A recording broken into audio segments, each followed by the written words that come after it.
Good evening, everyone, and welcome to this talk, which is part of the Dharma Talk series hosted by Insight San Diego. Our teacher tonight is Donald Rothberd from the California Bay Area. And I don't know Donald personally, but I feel like I do because I have listened to so many of his recorded Dharma talks over the past many years. And I of course, heard his Dharma talk when he was in person live in San Diego, which I think was back in 2017.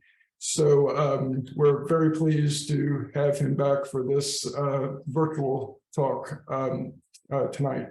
So he's going to lead us in meditation, and then we'll have a short break, and then his talk, and then we'll have time for discussion and questions at the end. And I'll give a more complete introduction of Donald after the meditation. But for now, welcome, and I'll turn it over to Donald to get us started. Yeah, thanks so much, Kaysen and Irene and everyone who has been helpful. It's nice to reconnect with the Sangha. I have very fond memories of my time. I think we had a weekend in San Diego. And how many people were actually there at that weekend? Yeah.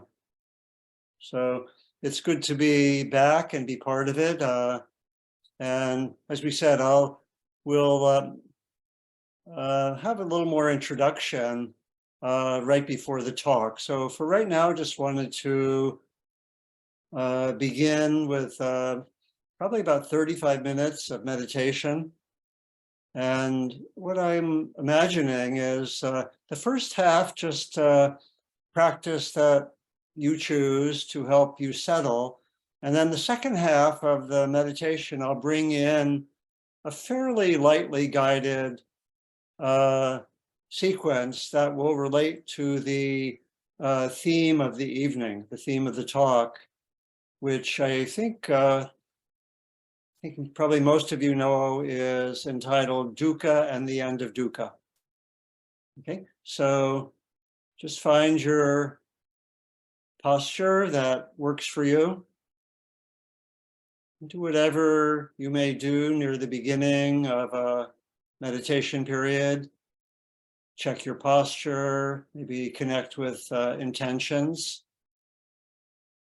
And then let me first invite maybe about 10, 15 minutes or so of settling, maybe going into the practice that you work with most of the time.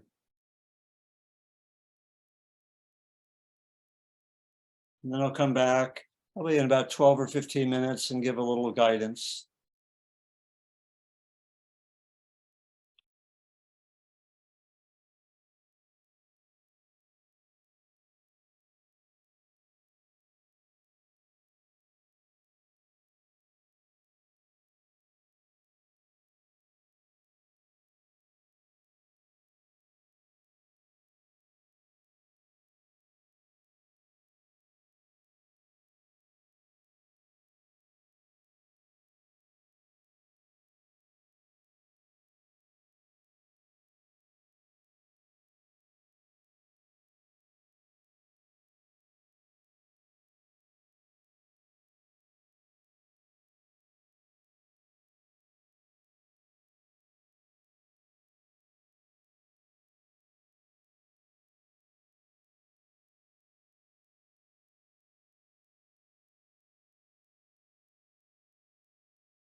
Again, for the first part of this sitting, just settling in whatever way works best for you.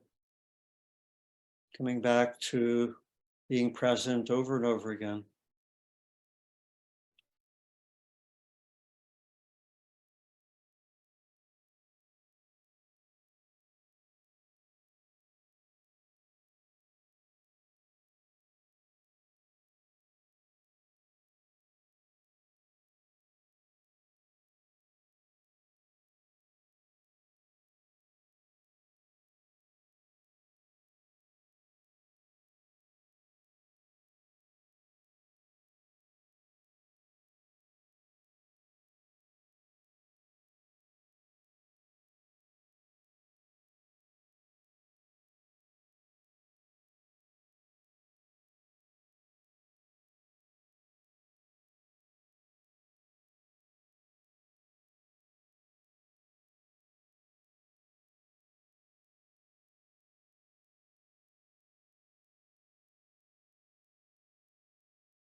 As we continue to sit quietly, I'd like to give some brief instructions to build on our time of settling.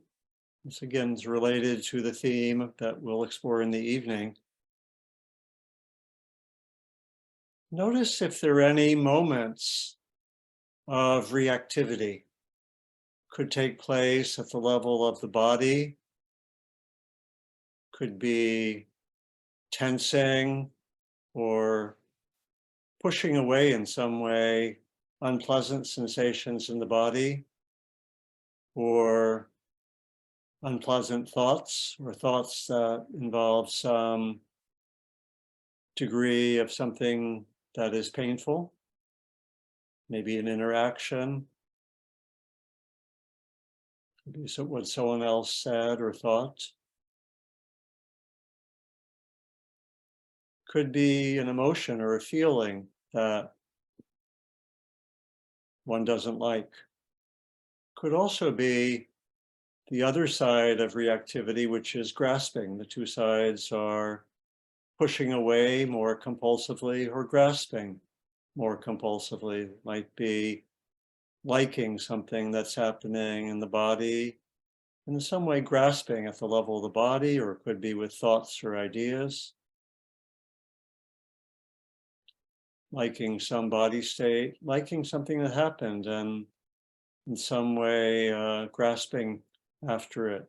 Happened in the present, happening in the past. May not happen very much, may not be so much reactivity, but set your intention to notice when it surfaces.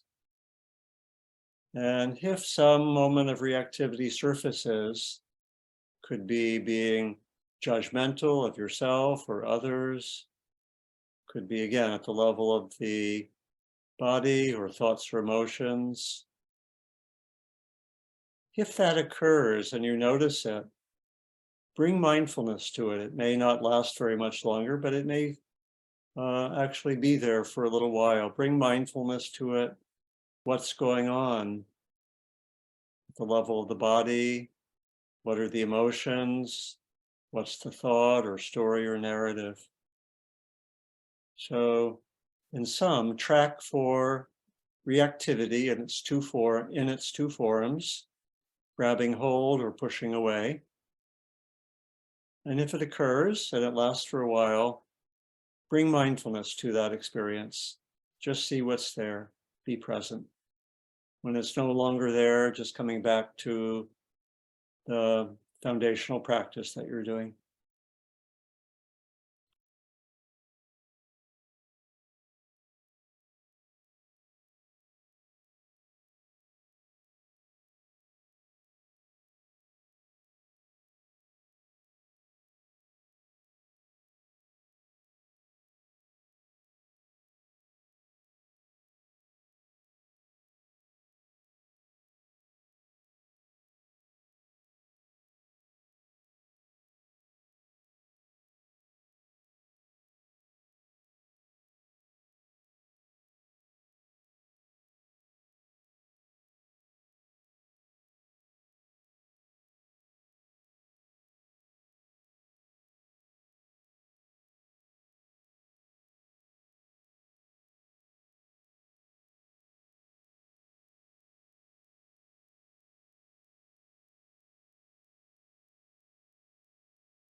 And as we continue to sit quietly, one further set of instructions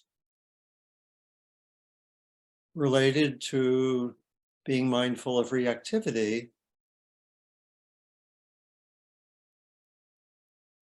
Be on the lookout, so to speak, be mindful of any experiences when there's a moderate level of either a pleasant experience or a moderate or greater level of something unpleasant. Be with the experience of the pleasant, or be with the experience of the unpleasant if that occurs. Again, it could be at the level of the body, could be a pleasant thought or a train of thought, could be a pleasant emotion or unpleasant emotion or thought. Be on the lookout for the experience of the pleasant or the unpleasant at a moderate or greater level. And where it's still workable, in other words, not real intense, unpleasant, then it might be wise to shift. But if an experience of the pleasant or unpleasant occurs, that's moderate and that's workable, not too intense. Maybe on a scale of 1 to 10, up to maybe 7 or 8, but not 9 or 10. If that occurs, be mindful of the pleasant or unpleasant. What's it like? Be with the experience in the body or the thoughts and emotions or some mix. Stay with the sense of pleasant, the sense of unpleasant. Notice if there's any tendency to go from the pleasant to some kind of wanting or grasping. Notice if there's any tendency to go from the unpleasant to not wanting and some form of pushing away at the level, again, could be of the body or could be at the level of the mind. Maybe something unpleasant occurs and the thought occurs, why am I doing this? So again, may not be too much that occurs that's moderately pleasant or unpleasant, but be on the lookout for that. And also continue to notice if there are any moments of reactivity. So we'll stay with this about another 10 minutes or so.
So as we continue to sit quietly, letting go of the instructions related to reactivity and to being mindful of pleasant and unpleasant, just coming back in your own way to being present for a few minutes.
We'll take now about a 5-minute break and come back by my clock at 7:45 Pacific, so 45 minutes after the hour. Come back in about 5 minutes. We'll get right into the talk and discussion.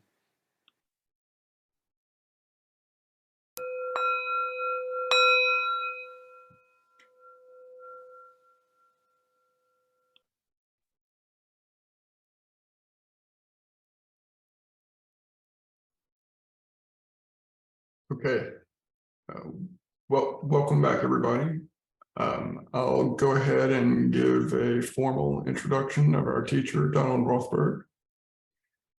He's a member of the Teachers Council at Spirit Rock Center, a guiding teacher for the Marin Sangha, and a regular teacher at the East Bay Meditation Center in Oakland, the Southern Dharma Retreat Center, Insight LA, and New York Insight. He teaches retreats and groups on concentration and insight meditation practice, loving kindness practice, transforming the judgmental mind, mindful communication, working skillfully with conflict, and socially engaged Buddhism. He has practiced insight meditation since 1976 and has also received training in Tibetan Dzogchen, body-based psychotherapy, and trauma work. He's helped guide many 6-month to 2-year training programs in socially engaged spirituality, both Buddhist-based and interfaith. And he is the author of The Engaged Spiritual Life, a Buddhist approach to transforming ourselves and the world. And he is the co-editor of Ken Wilber in Dialogue. Before I turn it over to Donald, I just want to say a few words about Dana, which of course is the Pali word meaning generosity.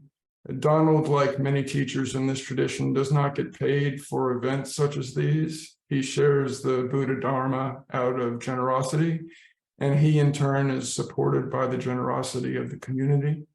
This Dana practice of giving and receiving is how Buddhist teachings have been handed down for more than 2,500 years. If you would like to continue that tradition by supporting Donald, you can send him Dana electronically, and we'll put those links in the chat at a couple of different times during the event. And just one final bit of housekeeping as a reminder, please keep your microphone muted throughout the event unless you're asking a question or making a comment during the discussion period after the talk. And the talk and the discussion will be recorded. So if you prefer not to be on that recording, you can ask a question via the chat and you can turn your camera off. So, well, I'll hand it back over to Donald to take it from here. Yeah, thanks so much, Kason, and thanks to you and to Irene for support. As I mentioned at the beginning, I'm happy to be back with the community, San Diego community, and yeah, would love to come in person again. I think I came pre-COVID, so good to be back with everyone. And if it works for you to have your video on, for me it's nice as I talk to see people, and knowing that for some people that won't work, maybe the bandwidth is narrow or whatever. So if that works for you, that's great. And probably many of you know the theme that I'll be exploring today. And I should say that my intention is to give a talk, maybe 40 minutes or so, and then open up to discussion. And we'll have a nice chunk of time for discussion. And the theme is dukkha and the end of dukkha. And in my understanding, this is actually getting right at the heart in a fairly simple and straightforward way at the entire 2,600-year-old tradition, and understanding it in a way that can be applied very simply and directly to our everyday lives and to all aspects of our lives. And so my hope with the talk is that I may clarify some things that maybe have been sometimes unconfusing. I think there are at least one or two places where the Buddha says, I teach dukkha and the end of dukkha. Really could be said to be, as I mentioned, right at the center of the teaching. It's a simple way, we might say, of talking about the teaching of the Four Noble Truths. The first noble truth is the truth of dukkha. The second is the teaching of the cause of dukkha. The third is about the end of dukkha. And the fourth are some of the tools or practices which help us get to the end of dukkha. So dukkha and the end of dukkha is a simple way to talk about the Four Noble Truths. But I think it actually can be confusing to say exactly what dukkha and the end of dukkha means. And sometimes it sounds like a straightforward teaching, but I think there are grounds for why it can be actually somewhat confusing. A lot of it comes down to the question of what exactly is dukkha? Again, spelled D-U-K-K-H-A, usually translated as suffering.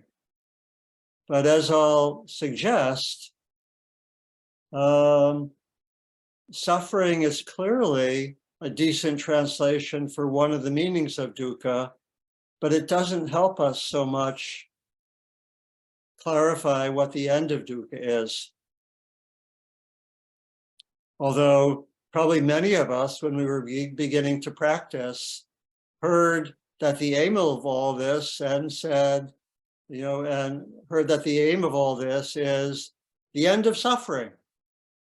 And we might have said, sign me up. How many had that kind of experience near the beginning? Mm-hmm. The end of suffering, not bad, right? Not bad, why not? And yet it can be confusing. One of the main reasons for the confusion, which I want to explicate, is that the Buddha taught in an oral tradition. And he had, during the course of his teaching, not simply one meaning for dukkha, but rather I think there were at least 4 different understandings of the nature of dukkha. And what I'll show, I believe, is that the first 3 that I'll mention don't help us clarify what the end of dukkha means. So the Buddha taught, again, in an oral tradition. He didn't have an editor walking around with him saying, hey, Buddha, you've got 4 different meanings of dukkha. How do they fit together? Can we have a teaching about this? And the Buddha did that partly, but I think not, in my mind, fully enough to avoid a certain degree of confusion that we may experience.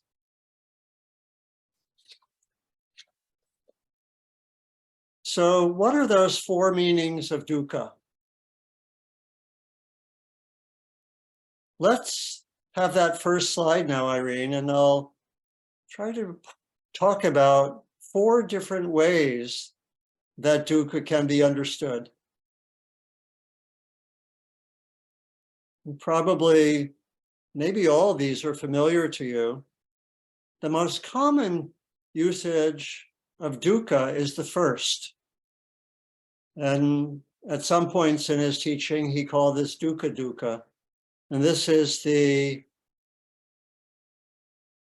nature of life and our experience sometimes being unpleasant. And the Buddha particularly talked about, I should say, difficult experiences in such as birth and sickness, old age.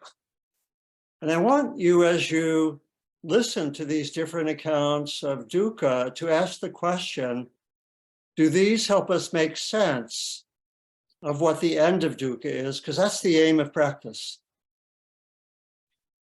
So one way that the Buddha talked about this first sense of dukkha, what is the noble truth of dukkha? This is when he's talking about the 4 noble truths.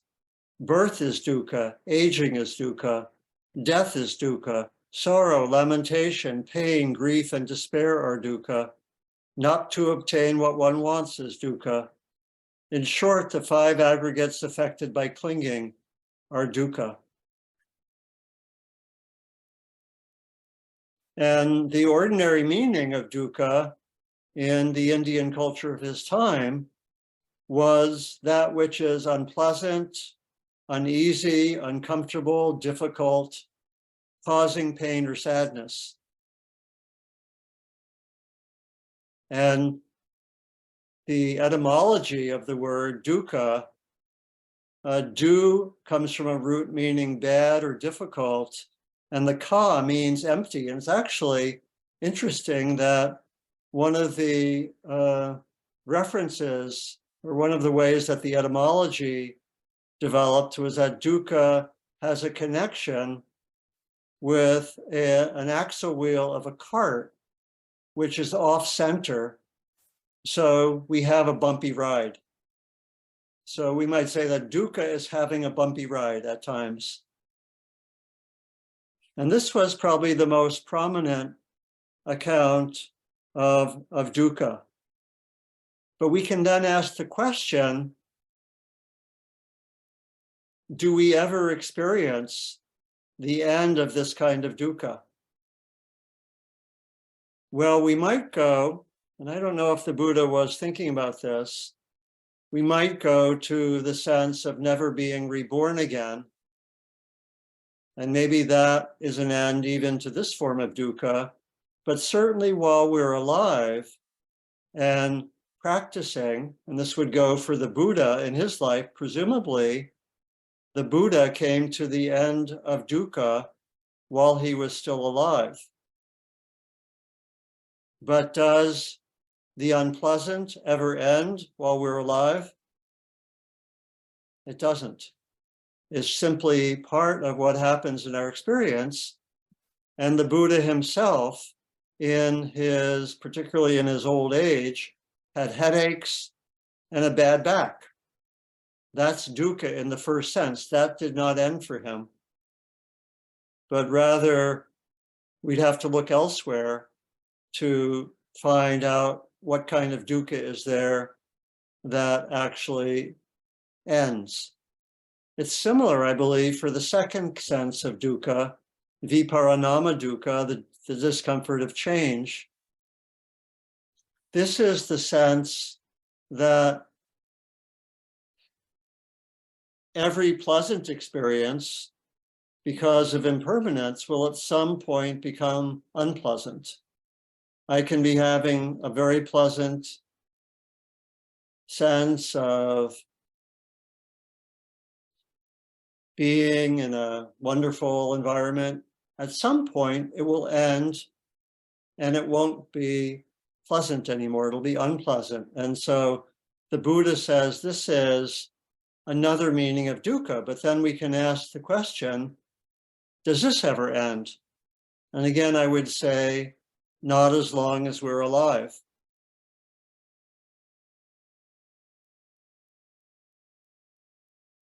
The third sense of dukkha, sankhara dukkha. This is one that you may hear from teachers at time, that this is pointing to the fact that no conditioned experience of any kind can give lasting satisfaction. That we don't get lasting satisfaction from any pleasant or unpleasant experience, or maybe I should say from any pleasant experience, that everything of a conditioned nature only gives temporary satisfaction. And this points to a deeper meaning of dukkha, but again, if we ask the question, does this ever end? Does sankhara dukkha ever end? No, it's the nature of things. It doesn't end as long as we're alive. So although that teaching can be very helpful from a practice point of view, it doesn't really help us understand what the end of dukkha is. And so I want to point to a fourth teaching, and actually a further teaching as well, the teaching of the two arrows, and also the teaching of dependent origination, as giving us a clear sense of a kind of dukkha, which I would interpret as reactivity, grabbing at the pleasant and pushing away the unpleasant, that is a form of dukkha that can end. And thus, for me, this is actually getting at the nature of the end of dukkha, and really the core of the teaching. So let me explicate that. We can let go of the slide now. So probably many of you know the teaching of the two arrows. This is a teaching that the Buddha gave. It's a very short sutta, maybe 3 or 4 pages. How many of you know the teaching of the two arrows, sometimes called the two darts? Yeah, it's a powerful teaching. And, you know, I personally had confusion about the teachings about dukkha and even the Four Noble Truths because of some of what I've just mentioned. And when I first heard the two arrows, I think I heard it from Gil Fronsdal, maybe 20 years ago or so. And it shed light on things. Here's the teaching, and this will be, again, familiar for some of us. The Buddha was meeting with a group of practitioners, and he said that everyone experiences at times the unpleasant, what's painful. How does a practitioner differ from a non-practitioner? Or how does a skilled practitioner differ from a non-practitioner or an unskillful practitioner? So they didn't answer his question, so he answered it himself. And this is the teaching. It's pretty brief, but very much getting at the essence of things. Being shot by the first arrow is what it means to have a painful experience.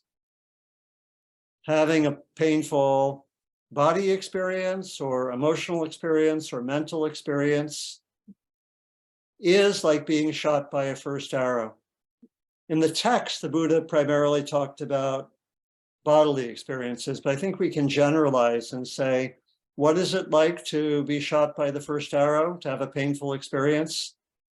Could be unpleasant body experiences, unpleasant thoughts, difficult or painful interactions, difficult emotions, painful emotions. This is something the Buddha said that everyone experiences at times. A skilled practitioner is no different than everyone else, no different than a non-practitioner. Where the difference is in what happens when one is shot by the first arrow. And the Buddha said that a non-practitioner will tend, because of the first arrow, to shoot what he called a second arrow. And so I have physical pain. I might tense around the pain. And a large amount, for example, of chronic pain, not all of it, but many forms of chronic pain involve chronic tension around something painful. That's the second arrow. I may have a difficult interaction with someone.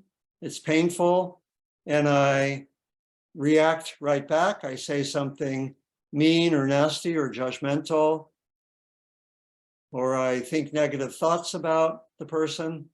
That's the second arrow, right? I can do that. I can blame myself. I can be judgmental. I can have negative thoughts. Those are all examples of shooting the second arrow. And we can do that also on a social level.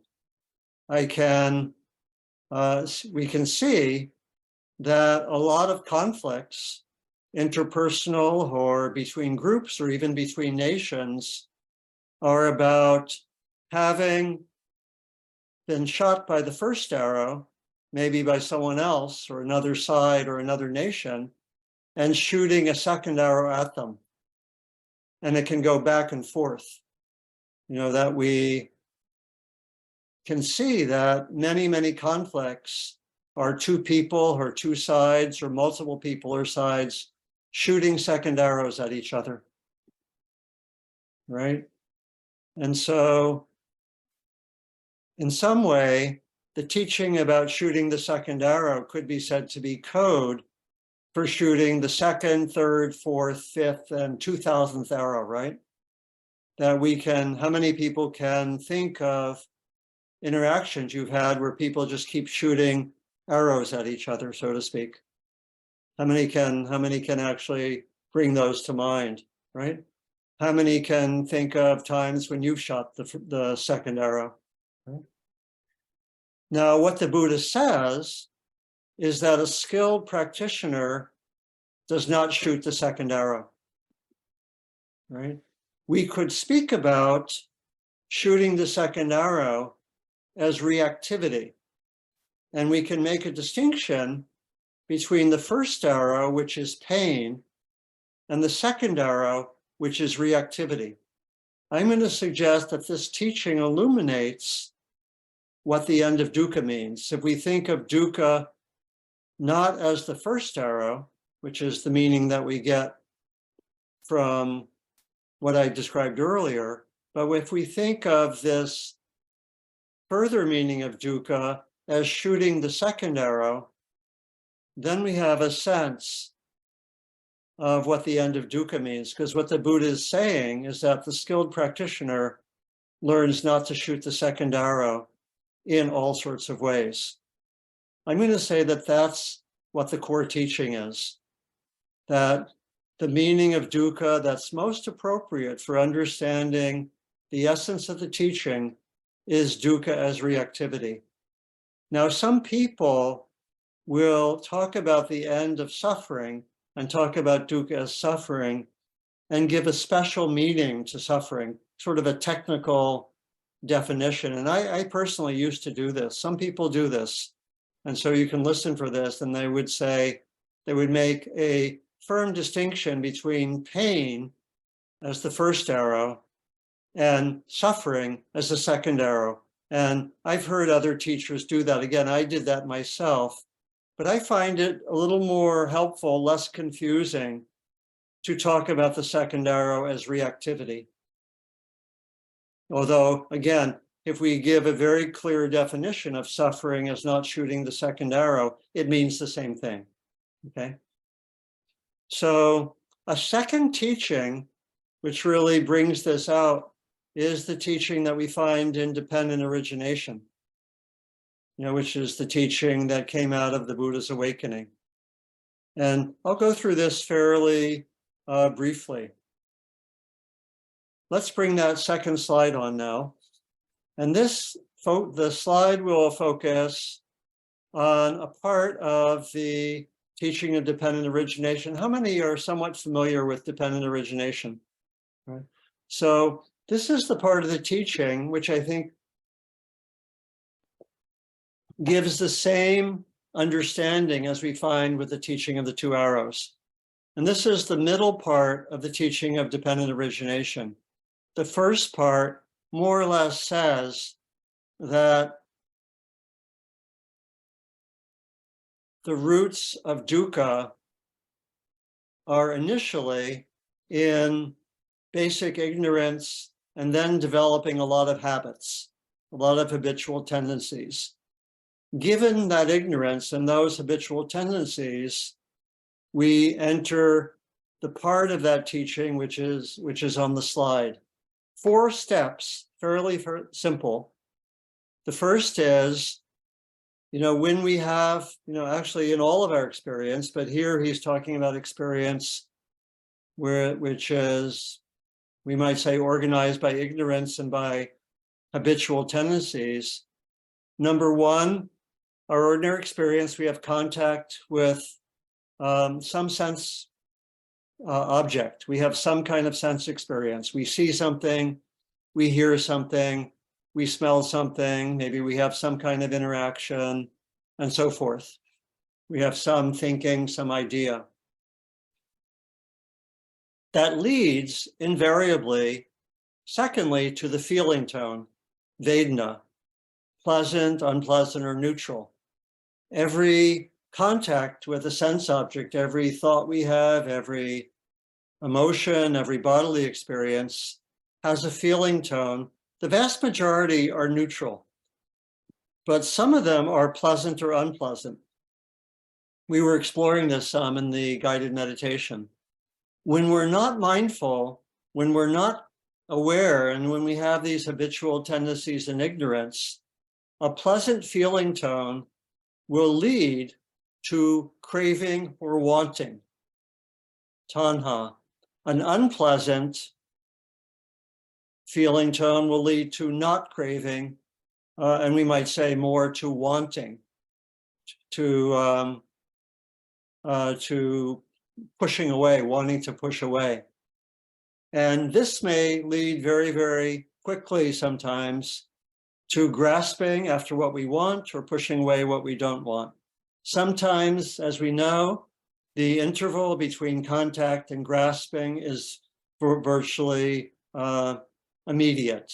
Contact with something, bam, bam. I have an interaction with someone says something I don't like, bam, I'm immediately pushing away. I'm going to say that number 4, the grasping or pushing away, is the same as reactivity. And this actually brings out a second dimension of reactivity. In the teaching of the two arrows, it was focusing especially on the unpleasant. And so with the unpleasant, we push it away. That's one form of reactivity. But I will say there's a second form of reactivity, which is grasping after the pleasant in all sorts of ways. Again, at the level of the body, or the level of emotions, or the level of thoughts. You know, one teacher, Reginald Ray, said that the entirety of our practice is in the interval between contact and grasping. We can let go of the slide now. And so we can see how reactivity could be understood as the essence of dukkha, and how the teaching really points to the end of reactivity. In a moment, I'll talk about how do we practice to end reactivity. I'm going to say that this is the heart of the entire tradition. All the teachings, all the complicated theories, all the esoteric teachings and terminology really are an expansion and a development of practices and teachings that support this core. This is the essence of the 2,600-year-old tradition, and it can be expressed very simply, right? It's saying, learn how to, moment by moment, be responsive, we might say, rather than reactive. To be responsive rather than engage in reactivity. Now, let me just bring in one nuance of this, which is important.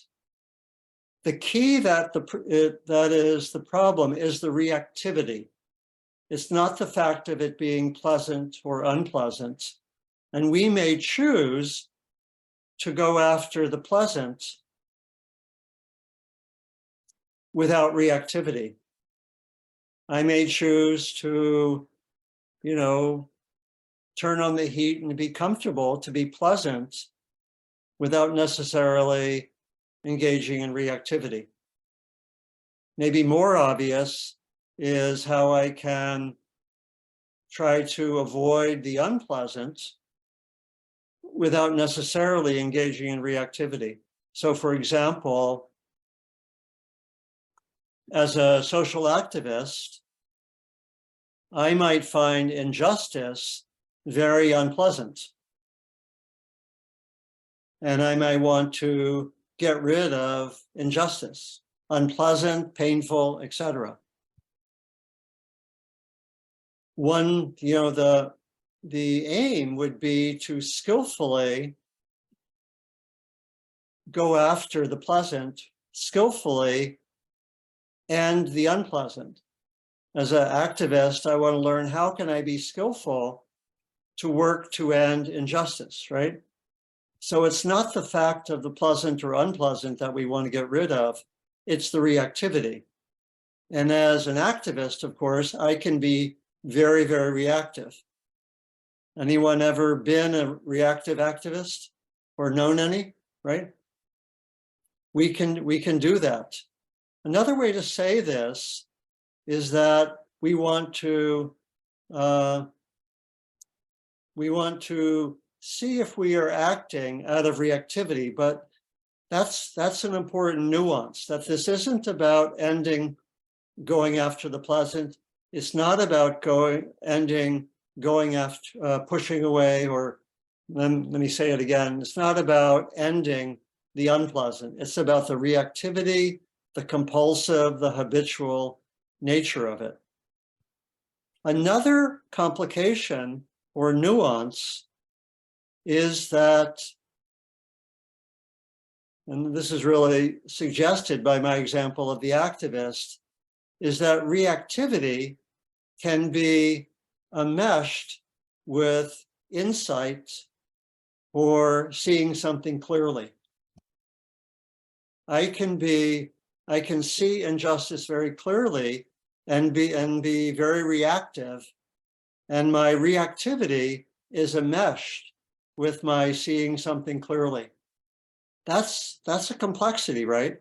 What that means is that we can know that often we don't simply get rid of reactivity, but rather we transform reactivity. Another example is, that I teach on a lot is working with the judgmental mind. I can have a friend not keep an agreement with me. I can be very reactive towards that friend, but I saw something clearly. I saw something that person didn't keep the agreement. In other words, there's some validity there. There's some insight into something that was problematic ethically, right? And the complexity of reactivity is that reactivity can be all mixed together with seeing something clearly.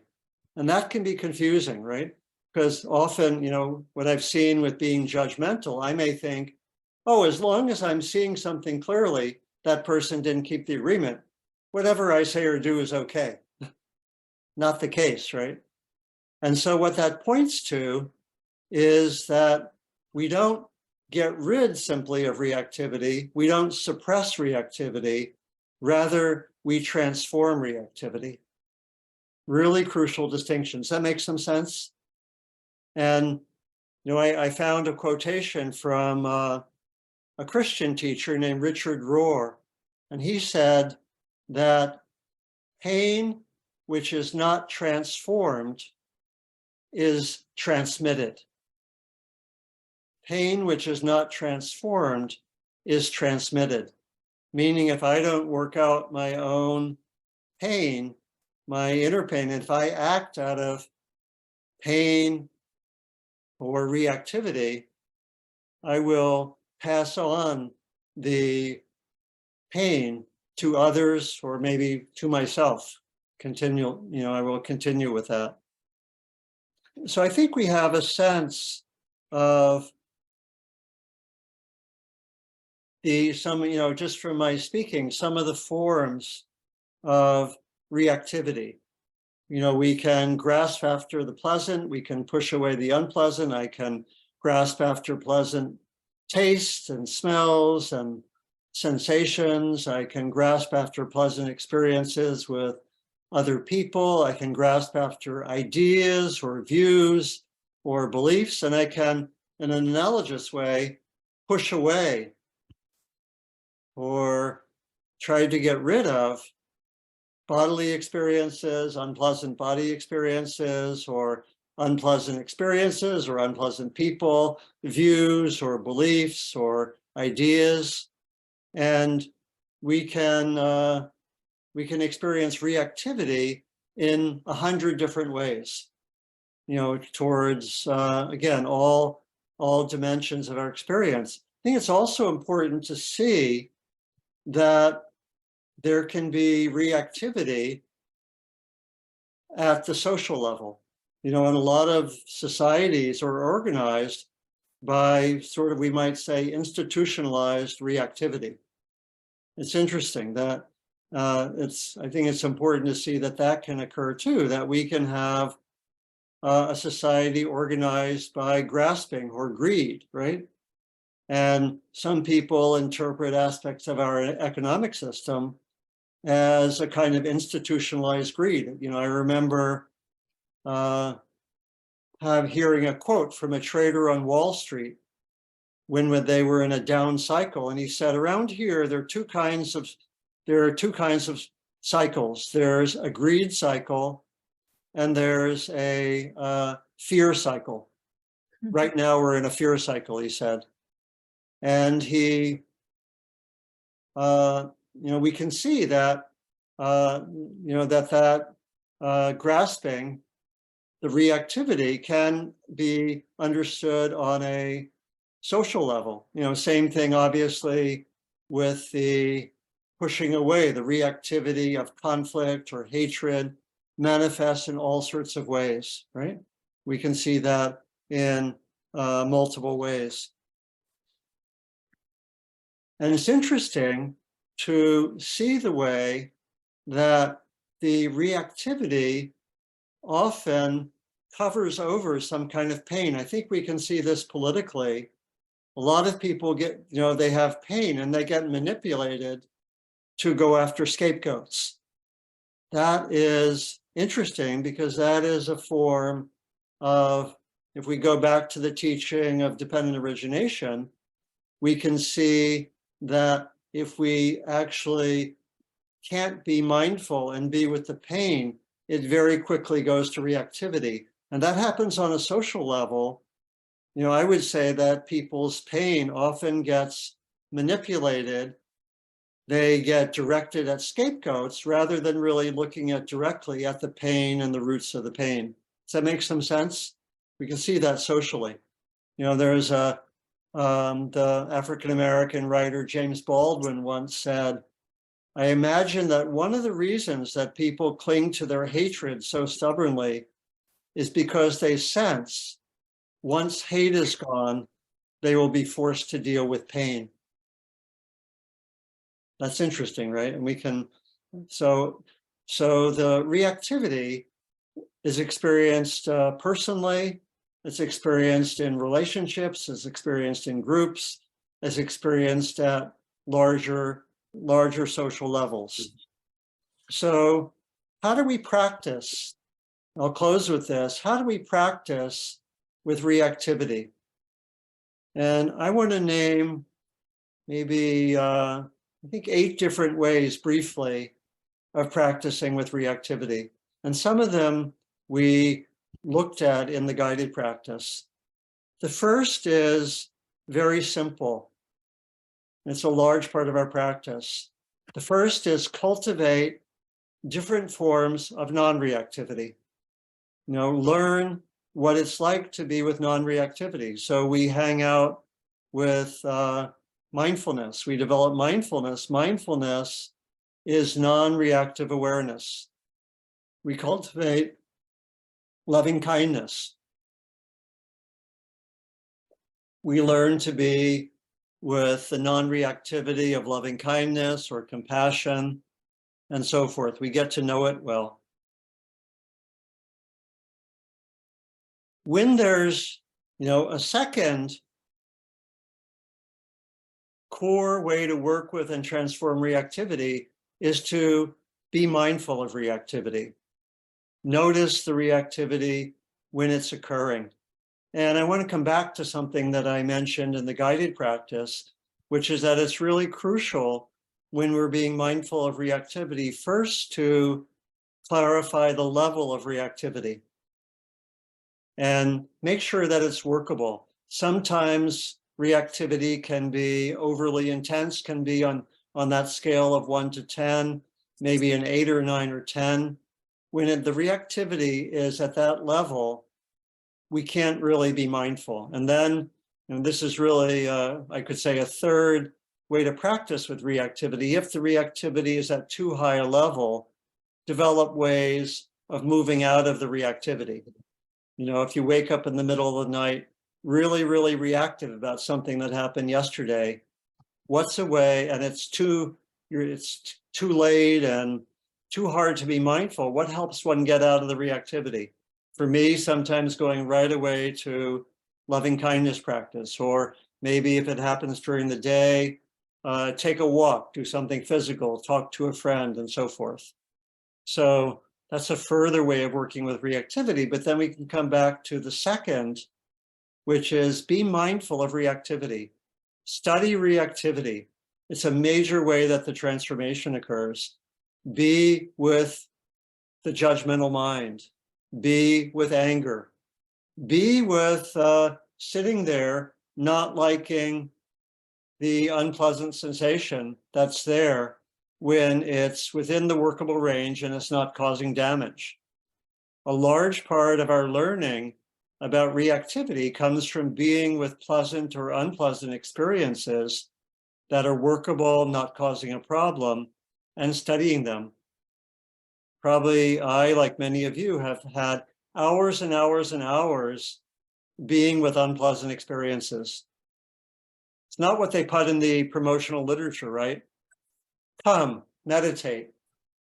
be with unpleasant experiences more than you ever imagined. You know, not what they told us, right? Same thing, you know, what I'm suggesting is to really be with reactivity. Know what your top 5 forms of reactivity are. And this, again, not in the promotional literature. Come to Wonderful Spirit Rock, come to San Diego Insight. Study all the ways that you're unbalanced and reactive.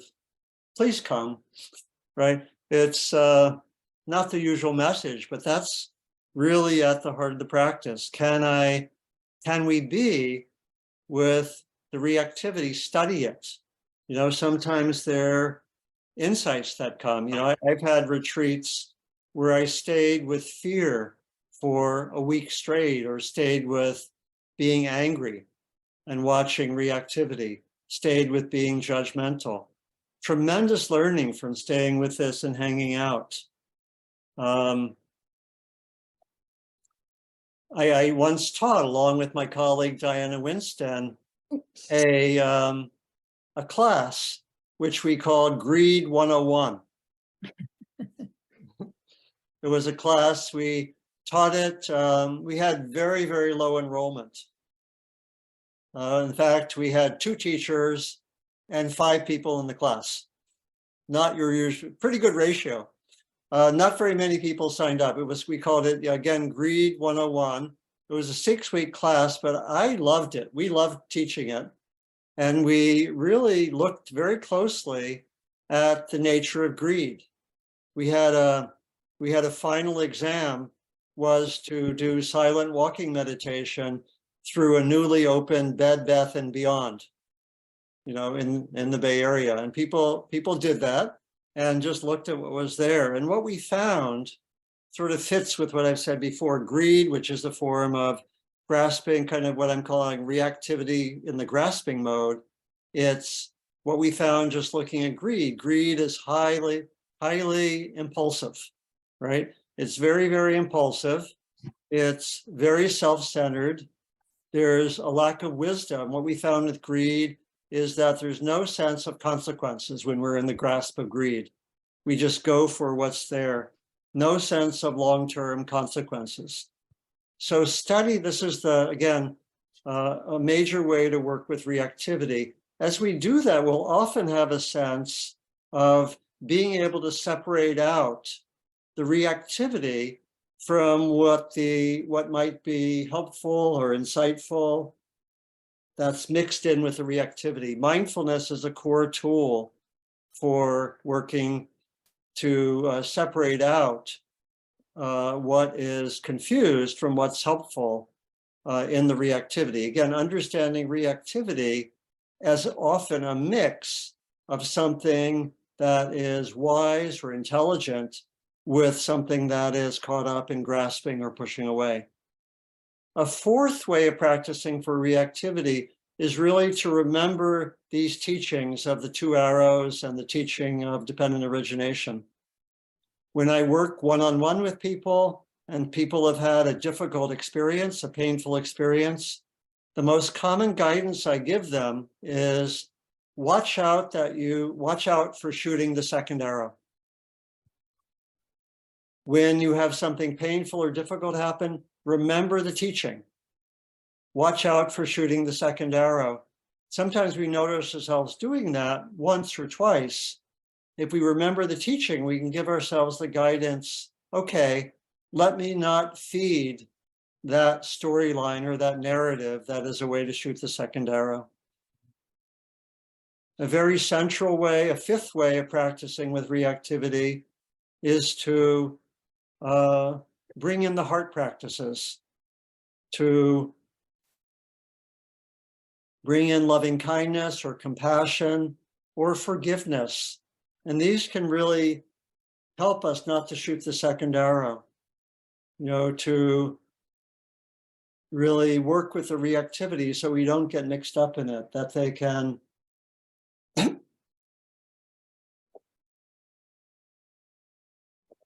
they can both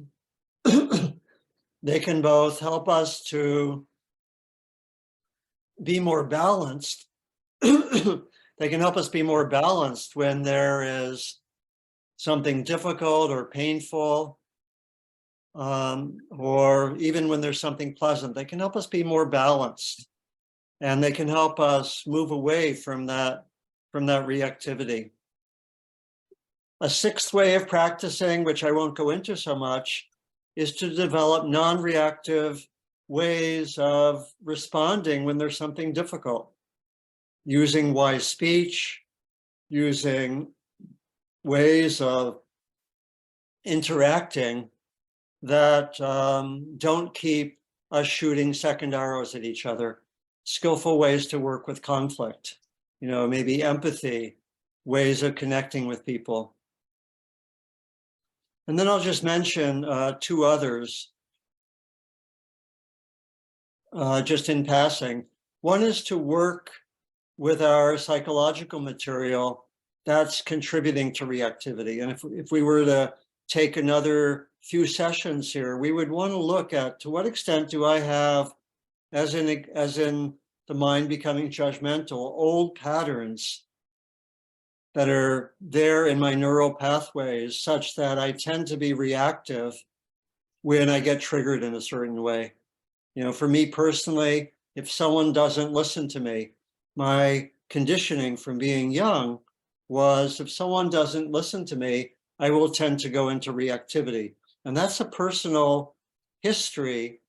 And each of us have some version of that. And that's a whole nother area where we can transform reactivity, because some of the roots of reactivity are in our own personal histories, even there might be trauma. And then the last one, sort of analogous, that there also are forms of social conditioning which we need to work with that can help us to work out some of our conditioned ways of being reactive. It might be linked with gender or race or age or whatever. We have conditioning that in which we may tend to be reactive towards people of certain groups, and we can work with that. So let me finish just with a few quotations and we can open things up. So the first is going back to the Buddha. I have taught dukkha and the end of dukkha.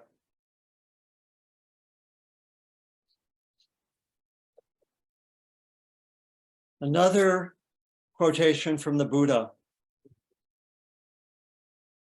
Hatred never ends through hatred. By love or non-hatred alone does it end. This is an ancient truth. This is basically saying that we don't end our own reactivity by further reactivity. Hatred never ends by hatred, only by love or non-hatred does it end. And this can also be linked to, I think, a very crucial way of bringing this teaching into the social realm, which is the whole tradition of nonviolence from Gandhi and King. And Dr. King said, the means must be as pure as the end. The end is reconciliation. The end is redemption. The end is the creation of the beloved community. It is this type of spirit and this type of love that can transform opposers into friends, which will bring about miracles in the hearts of human beings.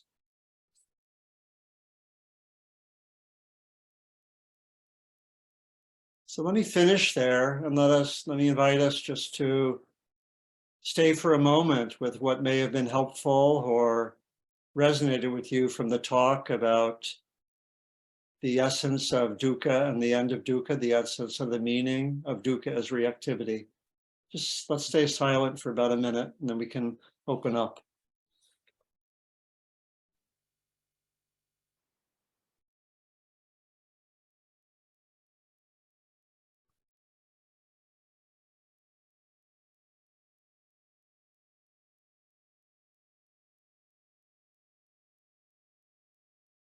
And see if there's maybe a question arising or a request for clarification or maybe sharing a story. And again, if you don't want to be on the camera, you could send it to the host. Any question or comment? Let's just sit another 30, 40 seconds.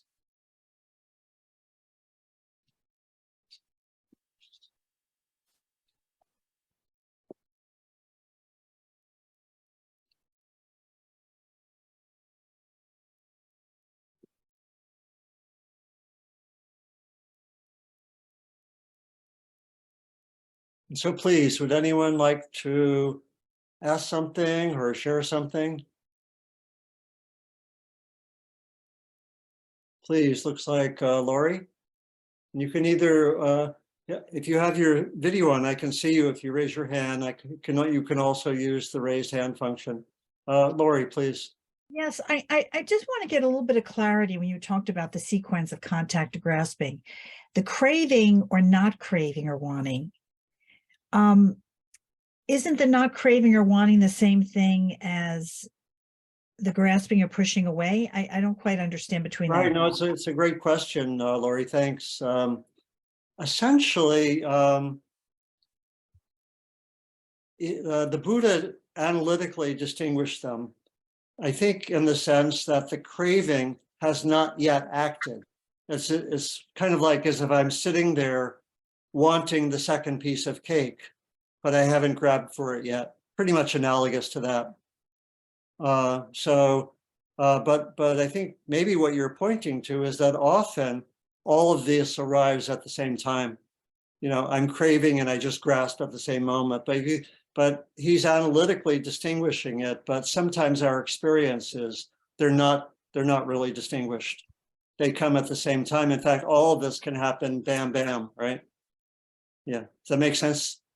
Yeah, thanks.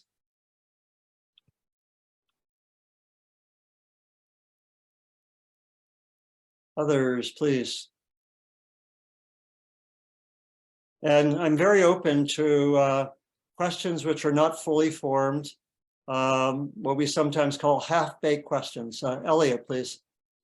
So I really appreciate how practical the 8 strategies of practices. Yeah. Because it kind of reminds, I like that you brought up ethical speech, for instance, because it's just enough pause time to figure out how much harm I generate with, for instance, activism. It's like what posture to take and what art piece to make and what the tone of it is. So this was really very, very practical. Thank you. Thanks, Ellie. Yeah, we really want to look at how does reactivity manifest me? I think you're right in terms of speaking or communicating. It can be in the tone of voice, it can even be in the body language, right? Reactivity will manifest in all these different ways. Body language, how we speak, the actual words we say, whether we're judgmental, whether we're self-righteous, right? Those are all forms of reactivity. So I think it's really crucial for each of us to really look, what are the main ways that my own reactivity manifests? And if that gets too unbalanced, it's really important to think about all our wonderful qualities too, right? But I think you can see that the reactivity can manifest in our speaking in many, many ways, right? Again, all those ways, and we can look for that. And this is not a small practice, right? This is a lifetime practice, right? To work with all of this. That's why, but I think seeing the teaching as we might say, what leads to the end of dukkha, and I'm especially expressing the transformation of dukkha, is right at the heart of our practice, and we can practice it in 100 different ways. But I think it can give us that kind of focus. Yeah. Kason, please. Yeah, I have a question that came in through the chat. Okay. The question is, what does being responsive mean as opposed to being reactive? Yeah. So I didn't say too much about being responsive, but I was giving that as a kind of everyday language that helps us get at the essence of practice.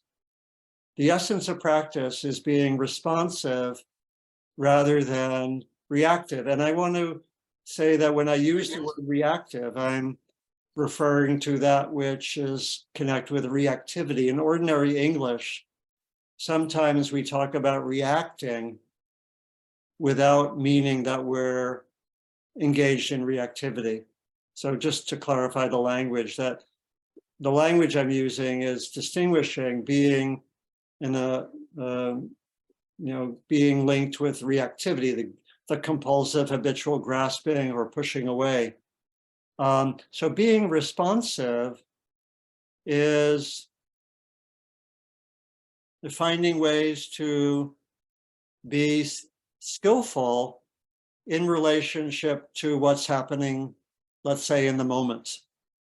So I would have an equation between being responsive and being skillful in the moment. And that can mean 100 different things. That can mean, okay, I'm experiencing physical discomfort as I meditate. What does it mean to experience reactivity? That would be maybe my tensing around it, maybe my immediately just standing up or changing my posture. What would a skillful response be? What would being responsive be? It would be maybe to ask the question, is this causing any harm to me? Maybe, and the answer might be no. Is this at a level of intensity that is workable? Can I be mindful? And maybe I say yes. Okay, let me just be then with the discomfort with a full mindfulness. So those would be all aspects of being responsive. So it really is means the same thing as being skillful in relationship to what's happening in the moment. So I could ask the same question, and it gets more complex when we're talking about speech and interaction. But can I, if someone says something that, or maybe to go back to my example, if someone was a friend didn't keep an agreement, and I wanted to talk to the friend, what would being responsive mean? It could mean maybe taking myself a time out, working through my own reactivity, getting to a point where I didn't experience any more reactivity, and then bringing up the issue with my friend in a way in which I wasn't blaming or judging and so forth. That would be another example of being responsive. So again, it's really code for many, many different forms of being skillful with the present moment. So that's a general response, but I hope that's helpful. I think we have now Albie and Alan. Oh, I remember. Hi, I remember from our several years ago. This is in that category of, not really well formed or whatever. I'm really struck by like the years that I have thought of this as not reactivity so much as, the first arrow is pain. Someone shoots you and you have pain. And then the second arrow is, I don't like this, I want it to go away. And kind of that this was my understanding. It was as simple as that. Yeah. And what you're describing is something much more complex, but much more sensible, I guess. Yeah. And again, we could have something happening that we don't like, and there might be a mix again of insight and reactivity. I don't like that, not keeping the agreement. Well, we don't just squash it, right? But we rather say, how can I, in my language, respond without reactivity? And to do that, I may need to do inner work with my own reactivity first, and then respond skillfully. And so, yeah, it is a little bit more than simply not liking. I would say the second arrow is some kind of reactivity that's going on. And interestingly, one of the ways of practicing that I didn't mention, but it actually is related to that James Baldwin quote, is actually going backwards with the teaching of dependent origination. You know, let's suppose I'm experiencing reactivity. A lot of times that's occurring because I'm not actually being directly, let's say, with the pain, with the painful bodily experience or the painful emotion from an interaction. And one way of practicing is to go from the reactivity and say, okay, what's the pain, let's say, beneath my being judgmental? What is it? Because we can sense that it's the pain, the unacknowledged or unprocessed pain, which is generating the reactivity. And that if I actually touch the pain, it's a little bit like a child having a good cry. If I touch the pain, the reactivity is going to tend to dry up. That's another way of practicing, which is quite interesting, but it's going from that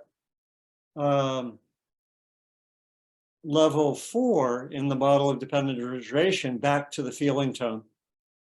That's why I gave that practice in the guided meditation of attending to the feeling tone is so crucial. Yeah. Thank you. Thanks, Albie. Kaysen and then Victoria, please. Yeah, I just had another a comment this time from the chat. She says, love the Viktor Frankl quote, between stimulus and response, there is a space. In that space is our power to choose our response. In our response lies our growth and our freedom. And she says this speaks to insight, awareness, and reactivity. Yeah, it's a beautiful quote. Really the same thing that I'm teaching, that again, there may be different language, but it's between the stimulus and reactivity, there's room to move, right? And we can do that in the present moment by going back and being with the stimulus with mindfulness, watching the reactivity form and saying, I don't need to go there, right? Thanks. Victoria, please. Hi, Donald. Nice to see you in virtual San Diego. Yeah, hello. Hello. Hi, Victoria. I've been thinking a lot about the I thought of it again tonight with the dukkha and the end of dukkha, that if we can through practice transform through some kind of alchemical process our suffering into teaching, so that we look at all suffering as an opportunity to learn and sort of look at this temporal life as a school in a way. Yeah. If that's a way to kind of neutralize the dukkha. I don't know. I'm not articulating it very. No, I get what you're pointing to. Yeah, no, it's a nice way to look at things, you know, and it's expressed at times in Buddhist tradition, you know, in the Tibetan tradition, Tibetan Lojong teachings, it said, turn all obstacles into the path of practice. So there's a way that we want to take every experience, including experiences of dukkha, as an opportunity for learning. Now, we have to be able to do that, we can't be 100% locked into the dukkha. Then there's no space, right? But if we have, so even if we have 10% of mindfulness and 90% locked into the dukkha, that 10% can be the pivot. And if we have the attitude that every moment of dukkha is an opportunity for learning, that's amazing. That's an amazing way to approach it. So it's not, another moment of dukkha, expletive, right? But rather, Rather, we can have the sense that almost like we can even have appreciation of dukkha. And I think this is partly what you're pointing to. We Exactly. can even have an appreciation of moments of dukkha because they give us an opportunity to grow and learn and transform, rather than taking everything as a curse or a blessing, right? We can say, oh, a difficult moment. This is not easy, right? How many of you will, in your next moment of dukkha, say, oh, wonderful? Or it's what, I learned, I think I learned in talking with someone that they have now in some teaching of people to be social workers, the guidance that look for a moment of what's called a fog, F-O-G, which is effing growth opportunity, right? But I think something like that perspective is beautiful. It's really to, when we have that perspective, something difficult or even painful is happening, or I'm grasping.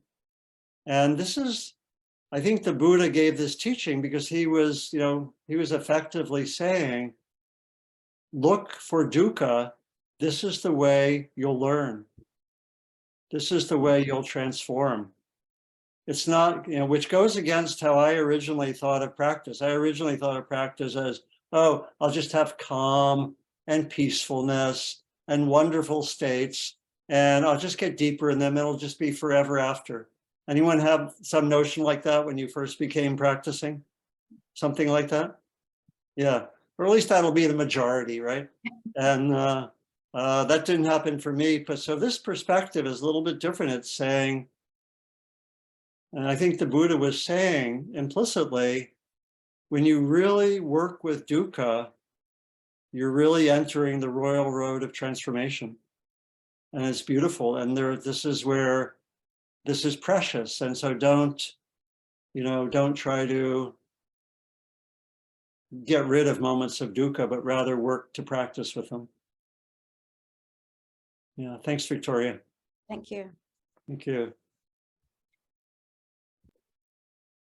So let me finish with a few things. If I'm willing, I want to finish on time to respect time for people. But is there anyone who would be interested in talking a little bit after we finish? Because I'm willing to hang out for 5 or 10 minutes. Okay, so let's do that. I'll end right now in the next 5 minutes or so with just a few announcements, and then dedication of merit. And then those who would like to stay a little bit further and talk further about the teaching and anything that's come up, we can do that. Fine if there are just a few people. So just a few announcements. I think in the chat there's some upcoming teachings that I'm doing. I thought I'd just mention a very few. One of them is I'm doing the day-long on transforming the judgmental mind for Spirit Rock on April 29th. And that is a core form of reactivity, the judgmental mind. And it'll be a day long, but I'll also make available for people who do that day long a follow-up group that will meet probably a week or two afterwards, and then we'll have 6 sessions meeting every 2 weeks, and we'll do that, and then we'll, if there's interest, we'll continue on a monthly basis. The day long that I taught last April, last year, a year ago, the group is still meeting, actually. So it's a way to really do sustained work, which I love to do with people. That's April 29th. And then I have a weekend retreat through New York Insight, which is online. By the way, the Spirit Rock event is online. And May 12th to 14th, there's a weekend on the theme of doing and not doing in meditation and daily life.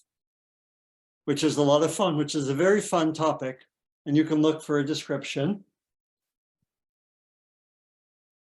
And then otherwise, different teachings to different communities. I teach regularly Wednesday mornings. I think I teach the 10th and 17th of May for Spirit Rock, and teach also for the Marin Sangha Sunday evenings, 6 to 8.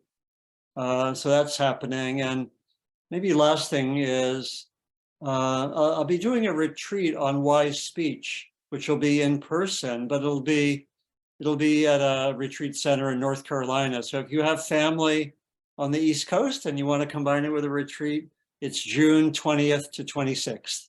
So that's maybe that's it for announcements, and further information on my website of other things. So let's finish now, and thank you in advance for Donna. And I think the information on Donna is there in the chat. And let's finish with the dedication of merit, which is really an intention practice. May the evening, the meditation, the talk especially, may they be of benefit to us. May our evening, directly and indirectly, be of benefit to others, going beyond ourselves and our own circles. May our evening be of benefit ultimately to all beings. Knowing that we are part of all beings, may our evening be of benefit to all, including ourselves.